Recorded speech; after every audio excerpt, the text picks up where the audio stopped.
আসসালামু আলাইকুম রহমতুল্লাহি ওয়া বারাকাতুহু। তো স্বাগত জানাচ্ছি মিশনী গরু বাজার গরু হাট থেকে। দর্শক বন্ধুরা, আমরা এই মুহূর্তে দেখতে পাচ্ছি মিশনী গরু বাজার গরু হাটে একটি বাচ্চা সহ গাভী গরু। এই গরুটি ক্রয় করা হয়েছে 1,42,000 টাকা দিয়ে। দর্শক বন্ধুরা, আমরা দেখতে পাচ্ছি এই মুহূর্তে মিশনী গরু বাজার গরু হাটে ব্রাহ্মা করজ গরু আমরা দেখতে পাচ্ছি। ব্রাহ্মা করজ গরু এই মুহূর্তে গাভী সহ বাচ্চা সহ 1,42,000 টাকা দিয়ে ক্রয় করা হয়েছে। আর এই গরুটি ক্রয় করেছেন আমার বড় ভাই। আর এই গরুটি আমি নিজে ক্রয় করে দিয়েছি ভাই। এই গরুটি আমি নিজে ক্রয় করে দিয়েছি, যেহেতু আমার বড় ভাই লালন পালন করবে।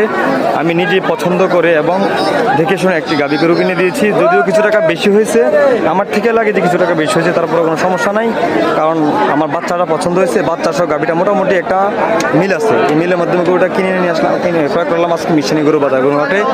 এখনো কিন্তু হাটে আমরা আছি ভাই। এটা বিক্রি হয়ে গেছে ভাই, এটা আমরা কিনে নিয়ে আসছি ভাই 42,000। দর্শক বন্ধুরা, আমরা এই মুহূর্তে দেখতে পাচ্ছি মিশনী গরু বাজার গরু হাট। পাশে রয়েছে অসংখ্য গরু এবং মানুষ, ক্রেতা ও বিক্রেতা রয়েছে, অসংখ্য গরু ছাগল রয়েছে।